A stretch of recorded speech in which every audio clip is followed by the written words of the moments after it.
ನಾನಿವತ್ತು ಹುಳಿಯನ್ನು ಮಾಡ್ತಾ ಇದ್ದೀನಿ. ಅದಕ್ಕೆ ಬೇಕಾಗುವ ಪದಾರ್ಥಗಳು: ಮೊದಲು ಒಂದು ಈರುಳ್ಳಿ ಸ್ಲೈಸ್ ಆಗಿ ಕಟ್ ಮಾಡ್ಕೋಬೇಕು ಉದ್ದುದಕ್ಕೆ.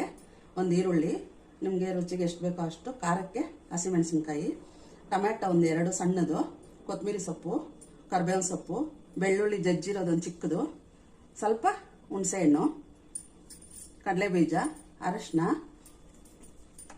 ಕಡಲೆಬೇಳೆ, ಉದ್ದಿನಬೇಳೆ, ಉಪ್ಪು, ಮತ್ತು ಇದು ಸ್ಪೆಷಲ್ ಏನು ಅಂದರೆ ಮೆಣಸು ಜೀರಿಗೆ ಪುಡಿ ಹುರಿದಿಟ್ಕೊಂಡಿರೋದು. ಮಾಡೋಕ್ಕೆ ಎಣ್ಣೆ. ಇವಾಗ ಹುಳಿಯನ್ನು ಗೊಜ್ಜಿಗೆ ಒಗ್ಗರಣೆ ಮಾಡ್ಕೊತೀನಿ. ಒಗ್ಗರಣೆಗೆ ಒಂದು ಬಾಣಲಿ ಇಟ್ಟಿದ್ದೀನಿ. ಬಾಣಲಿಗೆ ಒಂದು 3 ಸ್ಪೂನ್ ಎಣ್ಣೆ, ನಾನು ಸ್ವಲ್ಪನೇ ಮಾಡ್ತಾ ಇದ್ದೀನಿ. ಒಂದು 3 ಸ್ಪೂನ್ ಎಣ್ಣೆ, ಸ್ವಲ್ಪ ಸಾಸಿವೆ. ಈಗ ಸಾಸಿವೆ ಸಿಡಿದಿದೆ. ಕಡಲೆಬೇಳೆ, ಉದ್ದಿನಬೇಳೆ 2 ಸೇರಿ 1 ಸ್ಪೂನು. ಇದು ಸ್ವಲ್ಪ ಕಲರ್ ಚೇಂಜ್ ಆಗಲಿ. ಇದು ಡಿಫ್ರೆಂಟ್ ಆಗಿದೆ. ಈಗ ಅರ್ಧ ಕಪ್ಪು ಕಡಲೆಬೀಜ. ಇದು ಆಗಿನ ಕಾಲದ್ದು, ಇವಾಗಿಂದಲ್ಲ, ಹಳೇದು. ಇದು ಹಳೆ ರೆಸಿಪಿ. ಈಗ ಕಡಲೆಬೀಜ ಸ್ವಲ್ಪ ಕಲರ್ ಚೇಂಜ್ ಆಗಲಿ.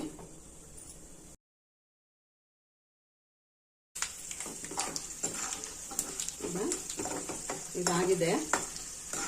ಇದನ್ನ ಒಂದು ಪ್ಲೇಟ್ಗೆ ಎತ್ತಿಟ್ಕೊಳ್ಳೋಣ.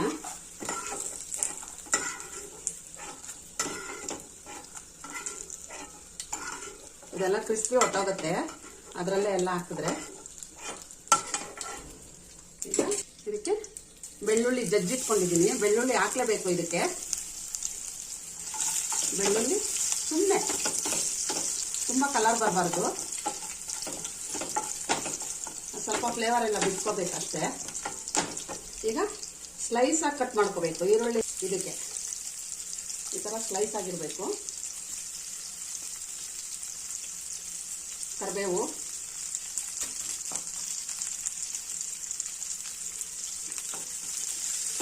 ಫ್ರೈ ಮಾಡ್ಕೊಳ್ಳೋಣ.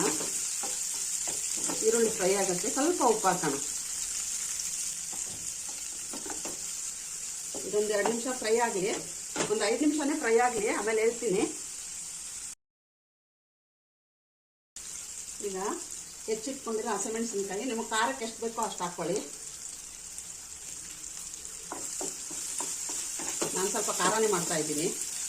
ಹುಳಿ ಹಾಕ್ತೀವಲ್ಲ, ಹುಣಸೆ ಹುಳಿ, ಆವಾಗ ಖಾರ ಕಮ್ಮಿ ಆಗಿಬಿಡುತ್ತೆ.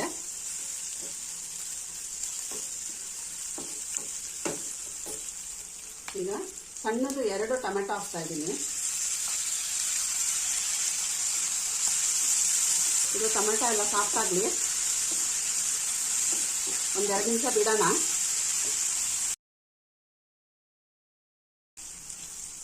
ಈಗ ಟೊಮೆಟೊ ಎಲ್ಲ ಸಾಫ್ಟ್ ಆಗಿದೆ. ಇದಕ್ಕೆ ಇವಾಗ ಹುರಿದಿಟ್ಕೊಂಡಿದ್ನಲ್ಲ ಮೆಣಸು ಜೀರಿಗೆ, ಅದು ಪುಡಿ ಹಾಕಬೇಕು. ಇದೇ ಸ್ಪೆಷಲ್ ಇದಕ್ಕೆ.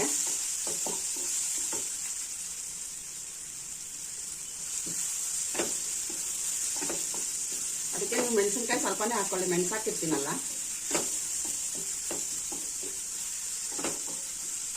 ಈಗ ಇದಕ್ಕೆ ಅರಿಶಿನ ಹಾಕೋಂಗಿಲ್ಲ, ಆದರೂ ಒಂಚೂರು ಹಾಕ್ತೀನಿ ನಾನು.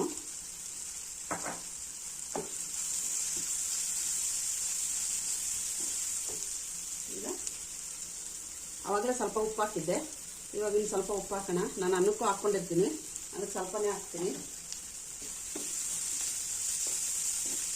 ನಿಮ್ಗೆ ಎಣ್ಣೆ ಕಮ್ಮಿ ಅನಿಸಿದ್ರೆ ಈ ಟೈಮಲ್ಲಿ ಸ್ವಲ್ಪ ಎಣ್ಣೆ ಹಾಕ್ಕೊಬೋದು. ಸ್ವಲ್ಪ ಎಣ್ಣೆ ಹಾಕ್ಕೊಂಡಿದ್ದೀನಿ. ಈಗ ಕೊತ್ತಂಬರಿ ಸೊಪ್ಪು ಹಾಕ್ಕೊತಾ ಇದ್ದೀನಿ. ಲೋ ಫ್ಲೇಮಲ್ಲೇ ಮಾಡ್ಕೊಳ್ಳಿ, ಇಲ್ಲಾಂದರೆ ಎಲ್ಲ ಸೀರೋಲ್ಲ. ಈಗ ಇದಾಗಿದೆ. ಲಾಸ್ಟಲ್ಲಿ ಎಲ್ಲ ತುಂಬ ಚೆನ್ನಾಗಿ ಫ್ರೈ ಆಗಿ, ಇನ್ನೇನು ನಾವು ಫ್ರೈಯೇ ಮಾಡಲ್ಲ ಅನ್ಬೇಕಾದ್ರೆ ಲಾಸ್ಟಲ್ಲಿ ಹುಣಸೆ ಹುಳಿ ಹಾಕ್ಬಿಟ್ಟು ಹಂಗೇನೆ ಸ್ಟವ್ ಆಫ್ ಮಾಡ್ಕೋಬೇಕು. ಒಂದು ಸ್ವಲ್ಪ ಹಿಂಗೆ ತಿರುಗಿಸ್ಬಿಟ್ಟು ಹುಣಸೆ ಹುಳಿ ಹಾಕಿದ ತಕ್ಷಣ ಸ್ಟವ್ ಆಫ್ ಮಾಡ್ಕೋಬೇಕು. ಅದೇ ಬಿಸಿಗೆನೆ ಚೆನ್ನಾಗಿ ಫ್ರೈ ಆಗ್ತೈತೆ. ಈಗ ಇದಾಗಿದೆ. ಈಗ ಇದಕ್ಕೆ ನಾವು ಫ್ರೈ ಮಾಡ್ಕೊಂಡು ಇಟ್ಕೊಂಡಿದ್ವಲ್ಲ ಕಡಲೆ ಬೀಜ, ಉದ್ದಿನಬೇಳೆ, ಕಡಲೆಬೇಳೆ, ಈಗ ಇದು ಮಿಕ್ಸ್ ಮಾಡ್ಕೊಳ್ಳೋಣ. ಇದಕ್ಕೆ ಅರಶಿನ ಜಾಸ್ತಿ ಹಾಕ್ಬಾರ್ದು ಅಷ್ಟೇ. ಈಗ ಆಗಿದೆ. ಈಗ ನೋಡಿ ಸ್ವಲ್ಪ ಕಲಸಿದ್ದೀನಿ. ಇದು ಹುಳಿಯನ್ನ ಅಂತಾರೆ. ಇದನ್ನ ನಾನೊಂದ್ಸತಿ ಮಾಡಿದ್ದೀನಿ, ಹುಣಸೆಹಣ್ಣು ಚಿತ್ರಾನ್ನ ಮಾಡಿದ್ದೀನಿ. ಅದಕ್ಕೆ ಬೇರೆ ಇಂಗ್ರೀಡಿಯೆಂಟ್ಸ್, ಅದಕ್ಕೆ ಸಾಸಿವೆ, ಮೆಣಸು, ಜೀರಿಗೆ ಹಾಕಿದ್ದೆ. ಇದಕ್ಕೆ ಮೆಣಸು ಜೀರಿಗೆ ಮಾತ್ರ. ಇದು ಹುಳಿಯನ್ನ ಅಂತಾರೆ ಇದಕ್ಕೆ. ಈಗ ಸರ್ವ್ ಮಾಡ್ತೀನಿ. ಇದು ತುಂಬಾ ಈಸಿ, ಇದು ತುಂಬಾ ಟೇಸ್ಟ್ ಆಗಿರುತ್ತೆ. ಇದು ಮಾಡ್ಕೊಂಡು ತಿಂದ್ಬಿಟ್ಟು ಟೇಸ್ಟ್ ಹೆಂಗಿದೆ ಅಂತ ನೋಡಿ. ಲೈಕ್ ಮಾಡಿ, ಶೇರ್ ಮಾಡಿ, ಕಮೆಂಟ್ ಮಾಡಿ.